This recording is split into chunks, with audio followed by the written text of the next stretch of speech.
First time ஒரு அப்ளிகேஷனை user name password கொடுத்து லாகின் பண்ணுறோம். சேம் அப்ளிகேஷனை 2 ஹவர்ஸோ இல்லை 2 டேஸ் செக் பண்ணும்போது அது ஸ்டில் லாகின்லேயே இருக்கும். உங்களோட யூசர் நேம் பாஸ்வேர்ட் கேட்காது. இது எப்படி இருக்கும் நீங்கள் நினச்சி பார்த்துருக்கீங்களா?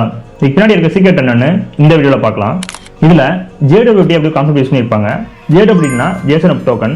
இப்போ கிளைண்ட்டு சர்வர் எடுத்துக்கோங்க. இப்போ கிளைண்ட் ஃபர்ஸ்ட் டைம் லாகின் பண்ணும்போது யூசர் நேமையும் ஜிமெயிலையும் சர்வருக்கு அனுப்பும்.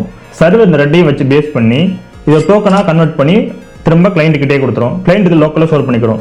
இந்த ஒரு ஐடியா தான் JSON Web Token அப்படி சொல்கிறோம், இல்லை JWT சொல்கிறோம். இப்போ இந்த JWT-யை கொஞ்சம் டெக்னிக்கலாக பார்க்கலாம். நம்ம ஆஃபீஸ் சர்டிஃபிகேட் எப்படி ஒரு ஃபார்மெட் இருக்கோ அது மாதிரி JWT-க்கும் ஃபார்மெட் இருக்கு. இதை 3 பார்ட்ஸாக பிரிச்சிருப்பாங்க. Header, payload, சிக்னேச்சர்னு.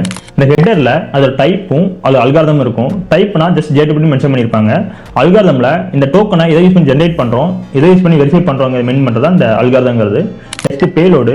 இந்த பேலோடில் சென்சிட்டிவான டேட்டா எதுவுமே ஸ்டோர் பண்ண மாட்டாங்க. ஏன்னா இது வந்து என்கிரிப்ட் பண்ண டேட்டா கிடையாது, என்கோட் பண்ண டேட்டா மட்டும்தான். இதில் நார்மலாக அதோட யூசர் நேம், ஜிமெயிலாக இருக்கட்டும், அது யார் இஷ்யூ பண்ணான்னு இருக்கும், இதோட எக்ஸ்பைரி டைம் இருக்கும், இது மட்டும் தான் மெயின்டைன் பண்ணியிருப்பாங்க. சிக்னேச்சருங்கிறது ரொம்ப இம்பார்ட்டன்டானது. இதை யூஸ் பண்ணி அதை வெரிஃபை பண்ணுறாங்க. சிக்னேச்சர் எப்படி ஒர்க் ஆகும்னா, நம்ம ஒரு சீக்ரெட்டான கீயை சர்வர்கிட்ட கொடுத்துருப்போம். இந்த சர்வர் இந்த ஒரு ஹெட்டரையும் பேலோடையும் சீக்ரெட்டியை வச்சு தான் ஒரு டோக்கனை ஜென்ரேட் பண்ணும். இதை தான் கிளைண்ட் கிட்ட கொடுக்கும். Every time client request rice பண்ணும்போது இந்த டோக்கனோட போகும். ஸோ இந்த டைம்ல யூசர் நேம் பாஸ்வேர்ட் கேட்கறது இல்லை. இதான் இப்போ பண்ணிக்கிற கான்செப்ட். இந்த வீடியோ பிடிச்சிருந்ததுன்னா மறக்காம லைக் பண்ணுங்க, பேஜை திறந்து ஃபாலோ பண்ணிக்கோங்க. தேங்க்யூ.